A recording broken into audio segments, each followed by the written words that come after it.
The ocean covers 70% of Earth's surface. It contains about 1.35 billion cubic kilometers, 324 million cubic miles, of water, which is about 97% of all the water on Earth. The ocean makes all life on Earth possible, and makes the planet appear blue when viewed from space. Earth is the only planet in our solar system that is definitely known to contain liquid water. Although the ocean is one continuous body of water, oceanographers have divided it into 5 principal areas: the Pacific, Atlantic, Indian, Arctic, and Southern Oceans. The Atlantic, Indian, and Pacific Oceans merge into icy waters around Antarctica.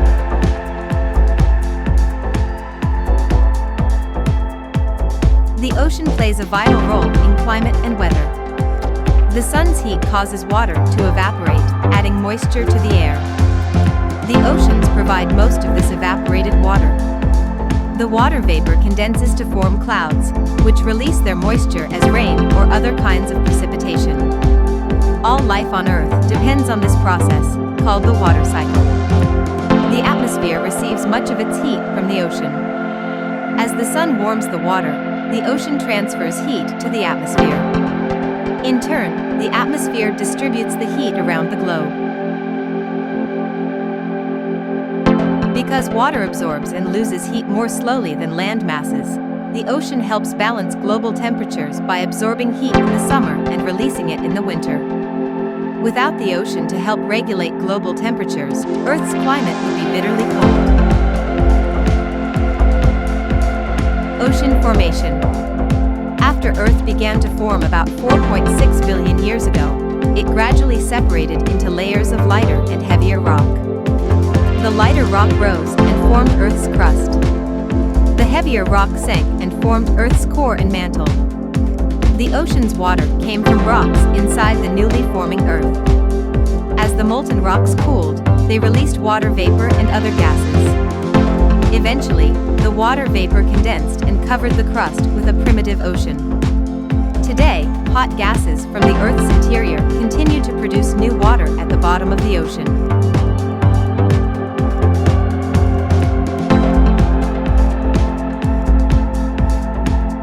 Ocean floor.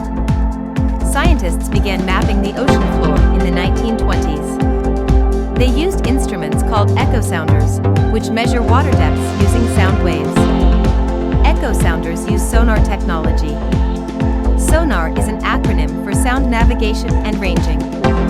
The sonar showed that the ocean floor has dramatic physical features, including huge mountains, deep canyons, steep cliffs, and wide plains.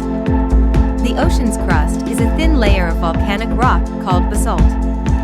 The ocean floor is divided into several different areas. The first is the continental shelf, the nearly flat, underwater extension of a continent. Continental shelves vary in width. They are usually wide along low-lying land and narrow along mountainous coasts.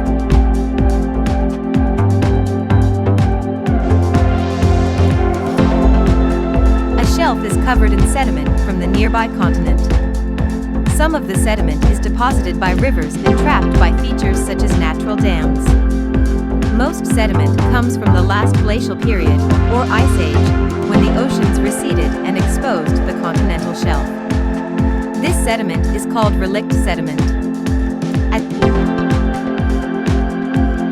the outer edge of the continental shelf, the land drops off sharply in what is called the continental slope. The slope descends almost to the bottom of the ocean. Then it tapers off into a gentler slope known as the continental rise. The continental rise descends to the deep ocean floor, which is called the abyssal plain.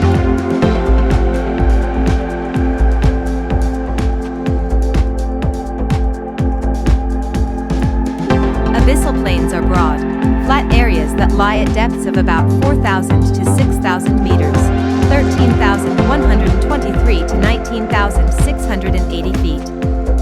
Abyssal plains cover 30% of the ocean floor and are the flattest feature on Earth. They are covered by fine-grained sediment like clay and silt. Pelagic sediments, the remains of small ocean organisms, also drift down from upper layers of the ocean. Scattered across abyssal plains are abyssal hills and underwater volcanic peaks called seamounts.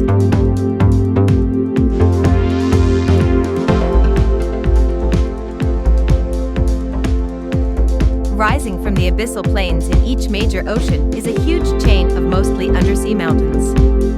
Called the Mid-Ocean Ridge, the chain circles Earth, stretching more than 64,000 kilometers, 40,000 miles.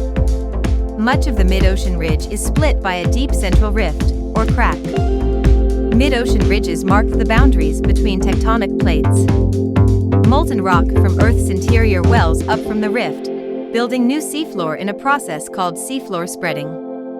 A major portion of the ridge runs down the middle of the Atlantic Ocean and is known as the Mid-Atlantic Ridge. It was not directly seen or explored until 1973.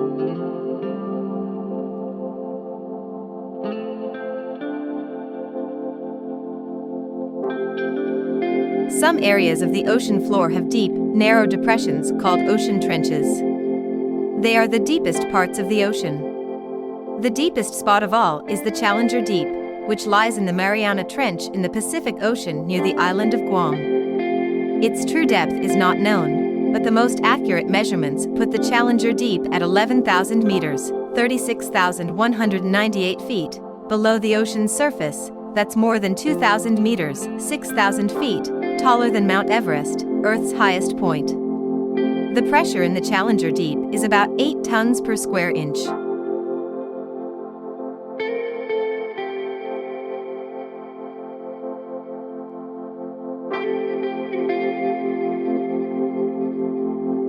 Ocean life zones. From the shoreline to the deepest seafloor, the ocean teems with life. The hundreds of thousands of marine species range from microscopic algae to the largest creature to have ever lived on Earth, the blue whale. The ocean has 5 major life zones, each with organisms uniquely adapted to their specific marine ecosystem.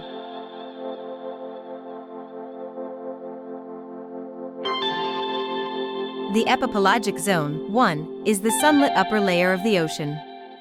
It reaches from the surface to about 200 meters, 660 feet, deep. The epipelagic zone is also known as the photic or euphotic zone, and can exist in lakes as well as the ocean. The sunlight in the epipelagic zone allows photosynthesis to occur. Photosynthesis is the process by which some organisms convert sunlight and carbon dioxide into energy and oxygen. In the ocean, photosynthesis takes place in plants and algae. Plants such as seagrass are similar to land plants. They have roots, stems, and leaves. Algae is a type of aquatic organism that can photosynthesize sunlight. Large algae such as kelp are called seaweed. Phytoplankton also live in the epipelagic zone. Phytoplankton are microscopic organisms that include plants, algae, and bacteria. They are only visible when billions of them form algal blooms and appear as green or blue splotches in the ocean.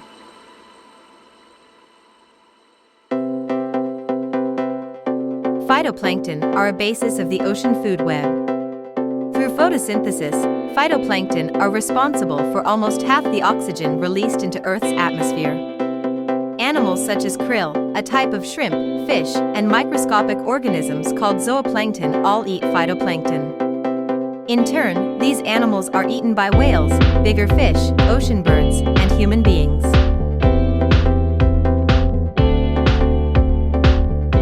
The next zone down, stretching to about 1,000 meters, 3,300 feet, deep, is the mesopelagic zone, 2.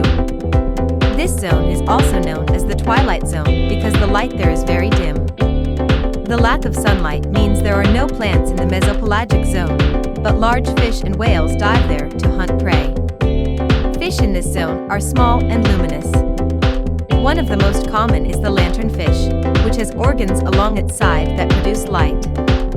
Sometimes, animals from the mesopelagic zone, such as sperm whales, Physeter macrocephalus, and squid, dive into the bathypelagic zone, 3, which reaches to about 4,000 meters, 13,100 feet, deep.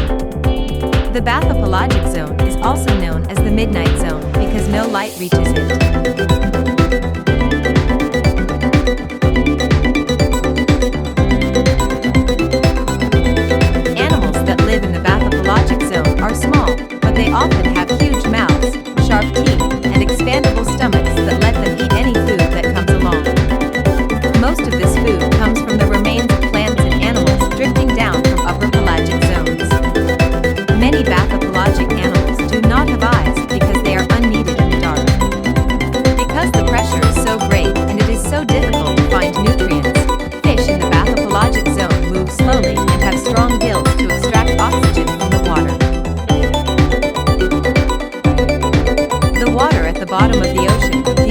pelagic zone, 4, is very salty and cold, 2 degrees Celsius, or 35 degrees Fahrenheit.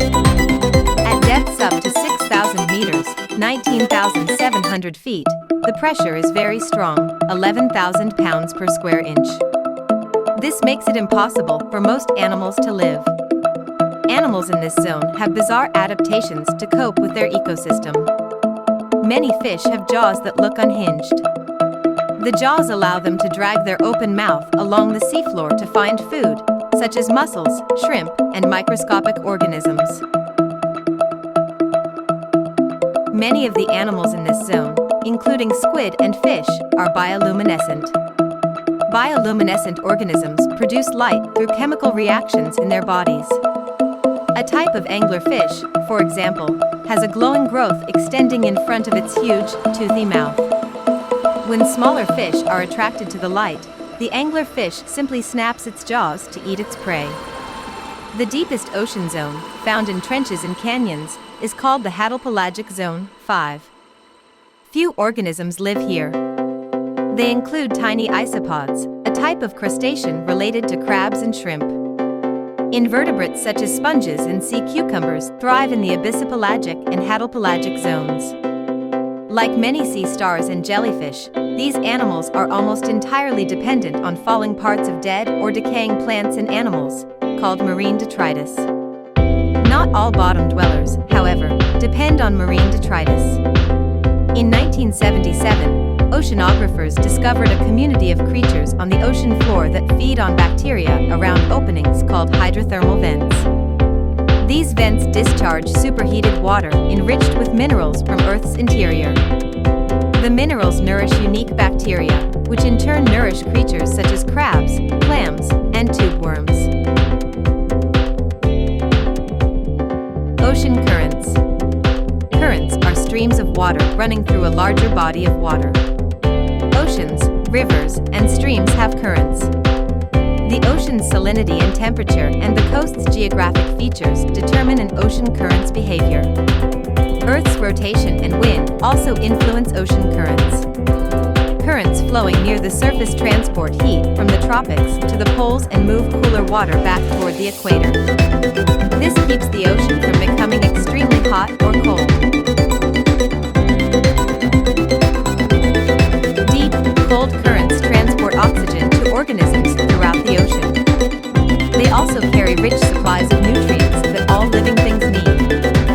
The nutrients come from plankton and the remains of other organisms that drip down and decay on the ocean floor. Along some coasts, winds and currents produce a phenomenon called upwelling.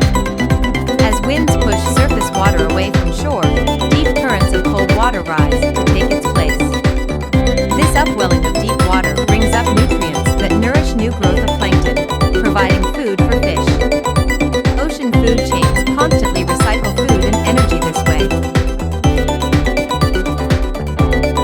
Some ocean currents are enormous and extremely powerful.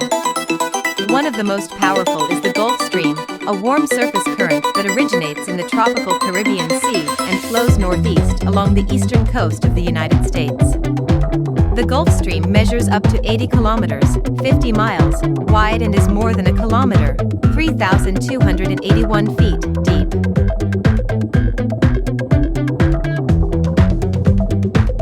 Like other ocean currents, the Gulf Stream plays a major role in climate. As the current travels north, it transfers moisture from its warm tropical waters to the air above. Westerly, or prevailing, winds carry the warm, moist air to the British Isles and to Scandinavia, causing them to have milder winters than they otherwise would experience at their northern latitudes. Northern parts of Norway are near the Arctic Circle but remain ice-free for most of the year because of the Gulf Stream. The weather pattern known as El Niño includes a change to the Humboldt Current, also called the Peru Current, off the western coast of South America. In El Niño conditions, a current of warm surface water travels east along the equator and prevents the normal upwelling of the cold, nutrient-rich Humboldt Current.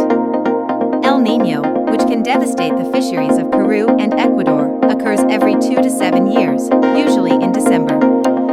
The paths of ocean currents are partially determined by Earth's rotation. Coriolis effect. It causes large systems, such as winds and ocean currents that would normally move in a straight line, to veer to the right in the northern hemisphere and to the left in the southern hemisphere. People and the ocean. For thousands of years, people have depended on the ocean as a source of food and as a route for trade and exploration. Today, people continue to travel on the ocean and rely on the resources it contains. Nations continue to negotiate how to determine the extent of their territory beyond the coast. The United Nations Law of the Sea Treaty established exclusive economic zones, EEZs, extending 200 nautical miles, 230 miles, beyond a nation's coastline. Even though some countries have not signed or ratified the treaty, including the US, it is regarded as standard. Russia has proposed extending its EEZ beyond 200 nautical miles because two mid-ocean ridges, the Lomonosov and Medvedev ridges, are extensions of the continental shelf belonging to Russia. This territory includes the North Pole. Russian explorers in a submersible vehicle planted a metal Russian flag on the disputed territory in 2007. Through the centuries, people have sailed the ocean on trade routes. Today, ships still carry most of the world's freight, particularly bulky goods such as machinery, grain, and oil. Ocean ports are areas of commerce and culture. Water and land transportation meet there, and so do people of different professions. Business people who import and export goods and services, dock workers who load and unload cargo, and ship's crews. Ports also have a high concentration of migrants and immigrants with a wide variety of ethnicities, nationalities, languages, and religions. Important ports in the U.S. are New York/New Jersey and New Orleans. The busiest ports around the world include the Port of Shanghai in China and the Port of Rotterdam in the Netherlands. Ocean ports are also important for a nation's armed forces. Some ports are used exclusively for military purposes, although most share space with commercial businesses. The sun never sets on the British Empire is a phrase used to explain the scope of the Empire of Great Britain, mostly in the 19th century. Although based on the small European island nation of Great Britain, British military sea power extended its empire from Africa to the Americas, Asia, and Australia. Scientists and other experts hope the ocean will be used more widely as a source of renewable energy. Some countries have already harnessed the energy of ocean waves, temperature, currents, or tides to power turbines and generate electricity. One source of renewable energy are generators that are powered by tidal streams or ocean currents. They convert the movement of currents into energy. Ocean current generators have not been developed on a large scale, but are working in some places in Ireland and Norway. Some conservationists criticize the impact the large constructions have on the marine environment. Another source of renewable energy is ocean thermal energy conversion, OTEC. It uses the difference in temperature between the warm, surface water and cold, deep water to run an engine. OTEC facilities exist in places with significant differences in ocean depth, Japan, India, and the U.S. state of Hawaii, for instance. An emerging source of renewable energy is salinity gradient power, also known as osmotic power. It is an energy source that uses the power of fresh water entering into salt water. This technology is still being developed, but it has potential in delta areas where fresh river water is constantly interacting with the ocean.